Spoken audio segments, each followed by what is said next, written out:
ijazah Pak. Kemarin kan eksepsinya Pak Dr. Iva sempat diterima, kemudian sempat terhenti. Kemudian besok lanjut lagi, tanggapannya seperti apa Pak? Ya kalau yakin 100% palsu, mestinya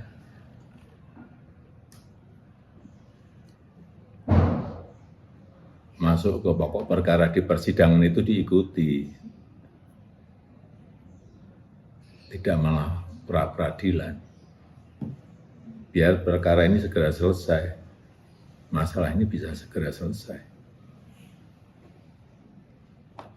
Kalau untuk sidang rencana besok dari Pak Jokowi seperti apa Pak?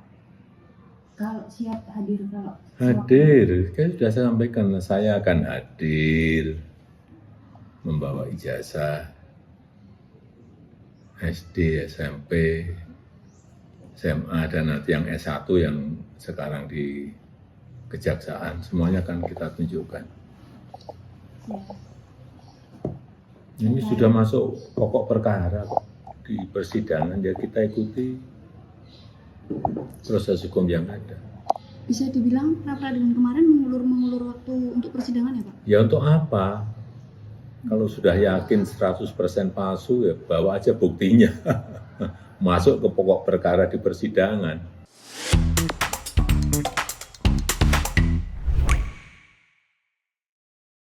Pak Suhadi, dari teaser yang kita lihat tadi, potongan video Pak Jokowi tadi itu eksplisit banget. Kalau pakai istilah orang Jawa itu cetha welo-welo, Pak. Udah jelas Pak Jokowi bilang terang benderang kan, Pak Jokowi menantang malah kan Pak Jokowi. Bayangin ini orang Solo loh, ini sampai nantang gitu. Kalau ngaku sudah tahu merasa 99,9% palsu, Pak Jokowi malah bilangnya kalau ngaku yakin 100% palsu. Langsung dong ke pokok perkara. Ngapain prapit? Maka ngapain prapit dan macam-macam gitu. Itu satu ya. Jadi Pak Jokowi jelas gitu menekankan itu. Yang kedua, Pak Jokowi kembali menegaskan akan hadir ke persidangan. Akan saya bawa semua dokumen dari SD sampai ijazah S1. Ini menurut saya istilahnya tuh palu godam ini Pak. Kepada Roy dan Tifa. Ini Roy kan lagi gencar-gencarnya serial prapit kan, prapit berjilid-jilid yang dibela sama Refli Harun itu. Terus Tifa juga kan kemarin pakai istilah mundur dari kasus ijazah palsu, tuduhan ijazah palsu, pengen hijrah katanya gitu Pak. Tadinya euforia, terus ternyata sidangnya lanjut, dia bilang mau hijrah katanya. Jadi ini sekarang ditantang balik nih oleh Pak Jokowi, dua orang ini. Gimana menurut Pak Suhadi ini? Ini menarik ini pernyataan Pak Jokowi ini, Pak. Ya, sangat bagus ya. Dengan melihat dinamika yang berkembang sekarang ini. Bahwa prinsipnya Pak Jokowi nggak takut. Pak Jokowi sangat siap dengan persidangan ini gitu ya. Dan memang kalau memang mau lihat dari fakta-fakta yang ada, ya harusnya bukan lagi prapit yang harus dilayani dalam persoalan ini gitu kan. Terus mencari-cari celah prapit, bukan itu. Tifa juga harusnya langsung ke pokok perkara. Tifa gitu juga kan pengen prapit lagi kan. Ya lagi prapit ini sekarang. Iya, Ntar kita betul. bahas. Ya. Betul. Nah kalau kita melihat dari semangat ini ya, makanya yang dicari Roy ini dalam kaitan ini tuh apa? Ya, mencari euforia, ya, mencari nama, mencari sesuatu yang memang kalau setiap kali tampil itu ada maknanya buat yang bersangkutan, atau mencari apa? Ini kan menjadi tanda tanya dalam kaitan ini. Kenapa saya katakan kita menjadi tanda tanya dalam persoalan ini? Karena itu tadi kan pernyataan Pak Jokowi jelas kan, ya. Kalau memang sudah yakin 100%, ngapain prapit-prapit lagi? Kan yang dicari ijazah Pak Jokowi yang palsu. Kan untuk mempermalukan Pak Jokowi kan tinggal selangkah lagi nih. Kan? Kalau memang kata Roy ijazahnya palsu. Loh kok sekarang mencari-cari alasan, mencari-cari celah dengan berlindung di prapit. Ya, kan tentunya nggak elegan dong melihat begini. Dan boleh saya katakan ini namanya nggak gentle. Karena dari awal dia cerita berkaitan dengan masalah ini sangat hakul yakin ijazahnya Pak Jokowi itu palsu.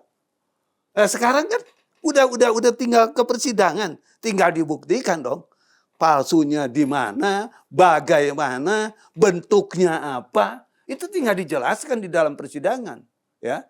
Kalau dia mengatakan sekarang lagi prapit dan sebagainya, itu bukannya lagi prapit, dia lagi cari selamat dalam kaitan ini, itu aja. Jadi kalau dia bilang, wah saya ini lagi memperjuangkan hak saya, hak yang mana? Tadi udah kita jelaskan berkaitan dengan masalah prapit, kan sebetulnya dibikin sederhana. Kok dibikin tidak sederhana? Oke. Ya, berarti kan ini cari berlindung karena tadi kan dia udah mau kelelep ya di tengah lautan, apapun sudah nggak ada di sini. Makanya dia cari sarana lain yang bagaimana dia bisa selamat nih sampai ke pinggir apa gitu aja kan. apa aja Apapun ditarik diambil, gitu ya, seakan-akan. tapi jangan salah ya. Cepat atau lambat prapit ini akan selesai. Ya, cepat atau lambat perkara pokok harus tetap dihadapi. Ya. Jadi kalau dikatakan nanti ini sampai 2029, itu menurut saya hayalan mimpi gila aja menurut saya gitu kan. Kenapa saya katakan seperti itu? Nggak mungkin sampai seperti itu. Ini tetap dia akan hadapi kok gitu. Dan ya. Pak Jokowi juga kan di pernyataan beliau tadi bilang, saya pengen ini cepat selesai, kasusnya nggak berlarut-larut.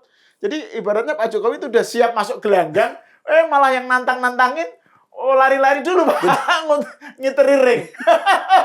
Nah tapi yang menarik, Tifa itu Pak, kan dia bilang saya mau mengundurkan diri, mau hijrah. Terus dibilang pengecut. Marah dia Pak. Ada pernyataan, saya marah.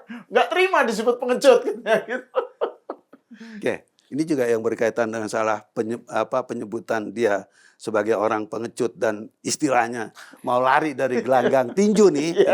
Kalau saya lihat juga, baik Roy maupun Tifa sebetulnya mempunyai karakter yang sama.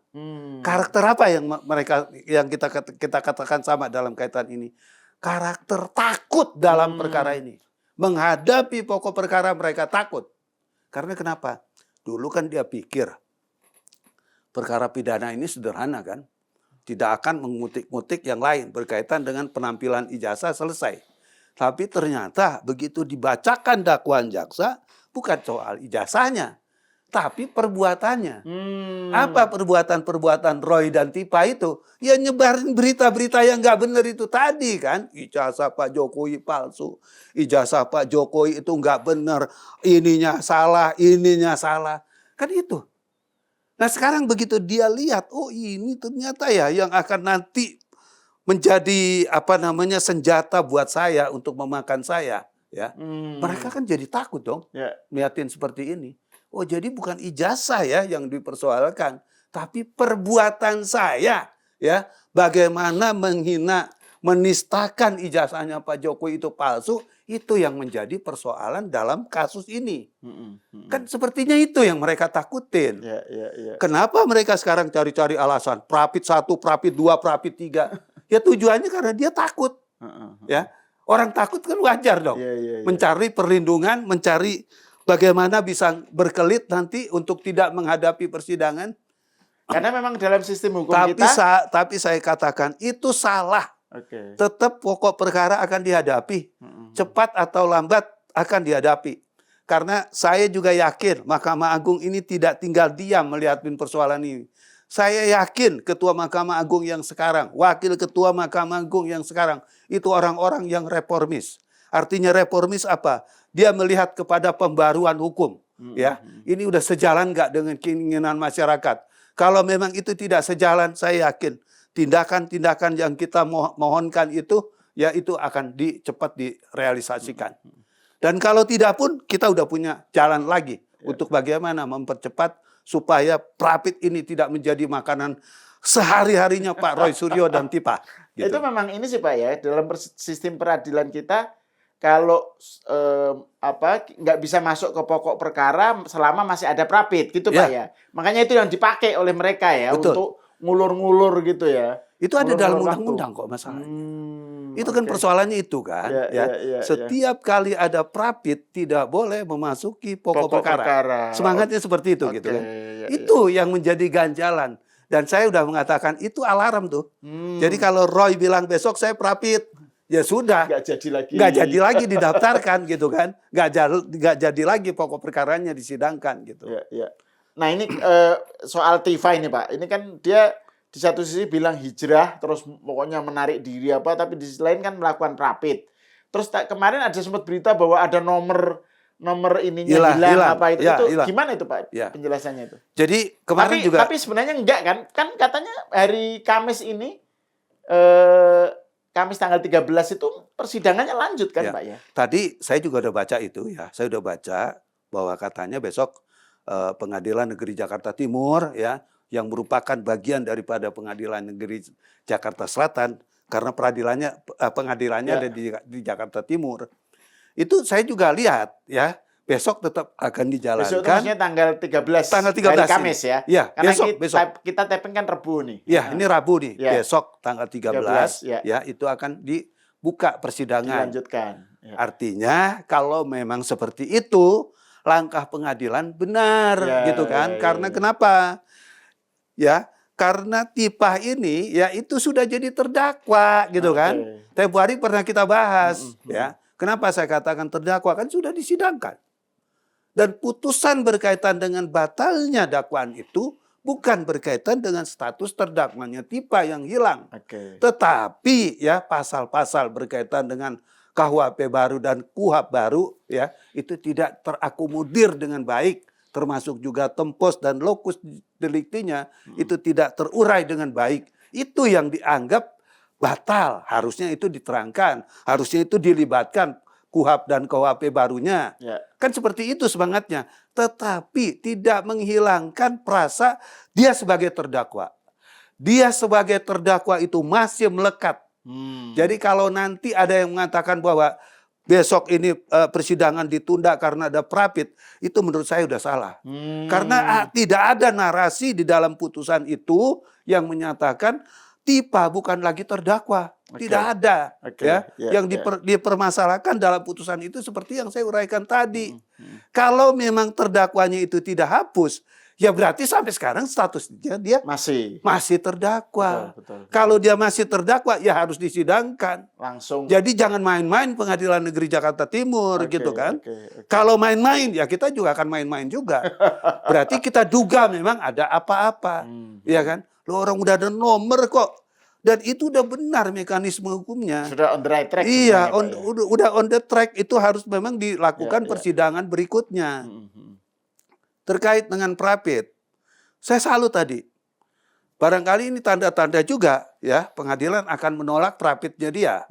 Karena kenapa? Saya dengar tadi dari teman-teman media yang kebetulan selalu komunikasi dengan saya, itu katanya juga besok kalau nggak salah itu replik dan duplik itu akan disatukan. Oke. Harusnya kan itu satu hari. Mhm. Tapi besok itu digabungkan Besok semua itu menjadi artinya Kamis satu. tanggal 13 Ya. Pak ya. Dan kalau menurut saya juga harusnya juga jangan sampai memberi ruang kepada pembuktian segala macam. Ya udah begitu dengan adanya replik dan duplik masuk besok, adakan putusan aja secepatnya. Gitu kan. Kenapa mesti takut? Ya. Ya. Tadi saya udah bilang dilindungi dalam undang-undang berkaitan dengan masalah ini ya, itu di pasal 5 ya, Undang-Undang Pokok Kekuasaan Kehakiman ya tahun 2009.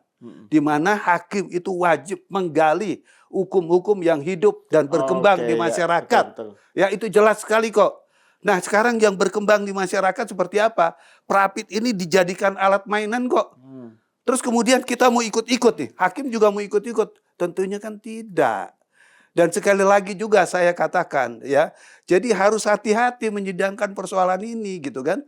Jangan hanya mementingkan kepentingan daripada tersangka atau terdakwa, tapi juga kepentingan banyak orang ya, aspek hukumnya seperti itu, masyarakat dalam hal ini, termasuk juga kepentingan orang yang membuat laporan polisi.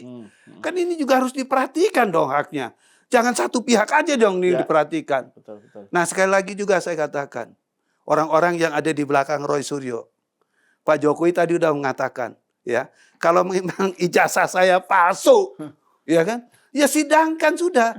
Nah, sekarang saya tantang semua orang-orang yang ada di belakang Pak Roy dan Tipah, ya, dukung Roy Suryo untuk maju ke pokok perkara. Nah, itu. Kita lihat ijazahnya Pak Jokowi itu palsu atau tidak. Kan happy endingnya di situ gitu kan. Betul, Ya. ya. Kalau memang narasi dikatakan sudah 99,9, ya katakan aja lah udah 100% palsu. Ngapain jadi lari-lari ke Prapit? Iya. Ya kan sederhana sekali. Pak Jokowi tinggal dikulitin aja itu di sana, Betul, ya kan? iya. Wah, ini ijazahmu palsu, ya kan? Bla bla bla bla, dokumennya ini dan lain sebagainya. Dan itu live gitu kan Pak. Oh, ya? live. Itu Wah, live. nama Pak Jokowi hancur, Iya, Pak Roy, kalau ya mau kan? begitu. Iya. Jadi jangan Prapitmu cuma akan orang tertawain Roy Suryo dan Tipa. Iya. Akan mentertawai sebagai orang yang menurut saya takut menghadapi pokok perkara. Iya. Ya, Oke, itu. nah ini bagian akhir Pak, yang mungkin juga sudah pernah dinyatakan, tapi ini penting karena pernyataan Pak Jokowi di bagian akhir video yang tadi dia bilang, Pak Jokowi bilang saya akan hadir sambil membawa ijazah dari SD, SD SMP, sampai SMA, sampai perguruan tinggi. S1 gitu kan, sampai ijazah UGM. Nah ini kan pernyataan yang bukan pertama kali, berkali-kali, tapi tetap aja muncul narasi yang wah Pak Jokowi takut nggak bakal hadir, nanti pasti akan dicecar macam-macam gitu. Gimana menurut Pak Suyadi ini? Ya, harusnya kalau dilihat dari gambaran yang kita lihat video pendek tadi ya, itu kan sebetulnya sudah sangat jelas kan, ya. Jadi nggak ada rasa ketakutan dan semangat Pak Jokowi untuk menyelesaikan kasus ini kan sangat besar sekali. Nggak mau bertele-tele dan lain sebagainya. Aduh, kalau kita melihat seperti itu, ini presiden loh yang diginikan gitu kan, betul, ya. betul. Jadi kalau memang misalnya menyemangati berkaitan dengan masalah itu, tantang sekarang, ya. Tadi berkaitan dengan masalah ijazah, sekarang kita tantang lagi kepada Roy Suryo dan kawan-kawannya dan orang-orang yang ada di belakangnya. Pak Jokowi nggak takut untuk datang persidangan. Ayo, kamu juga lawan nih keberanian Pak Jokowi dengan kamu Berani masuk juga. pokok perkara gitu loh. Iya. Jangan kayak pengecut begini Iya, gitu iya, kan, ya. Nah, ini sebelum ditutup, saya juga mau menyikapi berkaitan dengan Prapitnya Tipa nih. Karena kan Tipa ngajukan Prapit kan. Iya. Tadi tidak kita bahas secara signifikan. Nah, apakah ini berkaitan dengan surat dakwaan mau dibacakan kembali ini masuk dalam ranah Prapit? Kan tentunya bukan. Karena ini udah berkaitan dengan pokok perkara loh. Karena yang namanya surat dakwaan, ya, itu wilayahnya ada di dalam pokok perkara. Kalau bicara di dalam pokok perkara, berarti berkaitan statusnya pun, ya, itu pokok perkaranya status Tipa itu terdakwa. Nah, sedangkan KUHP yang baru ini, yang istilahnya ditafsirkan Prapit ini berjilid-jilid, itu juga nggak membenarkan. Kalau orang sudah dinyatakan terdakwa itu bisa dilakukan Prapit. Bisa mengajukan Prapit maksud saya. Udah nggak bisa ya? Nggak Pak? bisa. Oke. Itu masih statusnya tersangka. Oke. Walaupun sudah didaftarkan. Tapi kita tahu dong, persidangan sebelumnya Tipa statusnya itu Sudah terdakwa. Iya. Jadi ruang untuk Prapit itu sudah tertutup, sudah tidak bisa dilakukan. Iya. Apalagi tadi berkaitan dengan surat dakwaan yang dibacakan, ya, yang dibacakan tempo hari dan kemudian dinyatakan itu batal demi hukum, ya, itu ada undang-undangnya. Boleh diajukan sekali lagi. Kalau dikatakan boleh, itu wilayah kesalahan. Tidak, itu bukan wilayah kesalahan. Itu perintah undang-undang yang harus dijalani. Ya. Oleh karena itu, jaksa sekarang mengikuti perintah undang-undang itu untuk mengajukan dakwaan sekali lagi. Ya. Itu. Dan itu sudah dilakukan. Sudah dilakukan. Dan harusnya nggak perlu takut. Iya. Gitu loh. Iya. Oke, terima kasih Pak Suyadi. Wah, saya senang sekali Pak Suyadi bersemangat sekali. Iya dong, harus Sama semangat. semangatnya dengan Pak Jokowi tadi itu. Oke. Karena saya lihat video itu jadi saya Iya, semangat Pak. ngomongnya. Gitu kan. Oke, terima kasih Pak Suyadi atas obrolannya, atas pencerahannya. Pemirsa, sampai di sini dulu. Kita berjumpa lagi di episode selanjutnya. Ya, makasih.